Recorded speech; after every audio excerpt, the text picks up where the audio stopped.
اور میں نے ان کو 20 دن کی 10 دن کی مہلت دے دی، لیکن اس مہلت سے پہلے میں ہی انتقال کر جاؤں تو کل قیامت کے دن میں اپنے رب کو کیا جواب دوں گا؟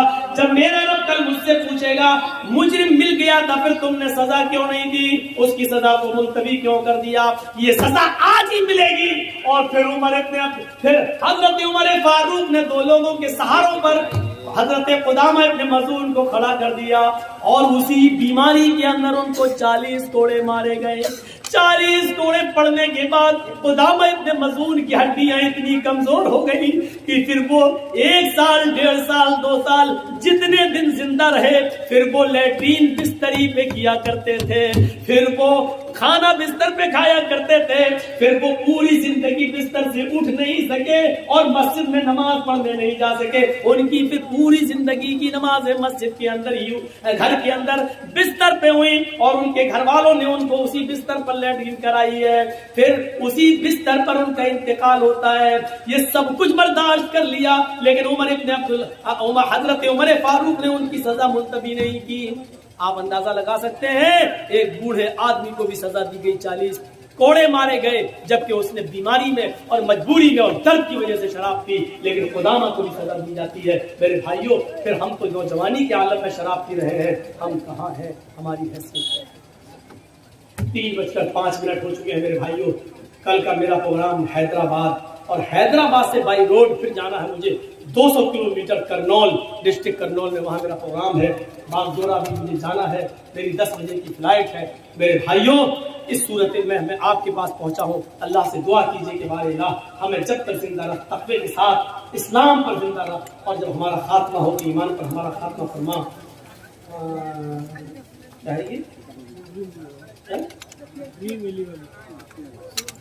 یہ ڈریم 11 دیکھیے، جو چیز ہم خود نہیں جانتے ہیں کہ ہوتی کیا ہے تو کسی بھی قسم کا جوا ہو، جوا سارے کے سارے خراب ہیں۔ اس میں پوچھنا کیا ہے؟ اگر شرط لگا کر کھیل رہے ہیں آپ، دو پارٹی بھی اگر کھیل رہی ہے، چلو 500 روپے تم دو 500 ہم دے، جو جیتے گا اس کو 1000 دے دیا جائے گا۔ یہ بھی جوا ہے، یہ بھی جوا ہے، یہ تو بہت بڑی چیز ہے۔ چھوڑیے رائٹنگ سمجھ نہیں آ رہی تو اب تھوڑا سا جان دیجیے، جلدی میں ہم لوگ نکلیں گے۔ ہم اللہ سے دعا کرتے ہیں کہ بارے اللہ جب تک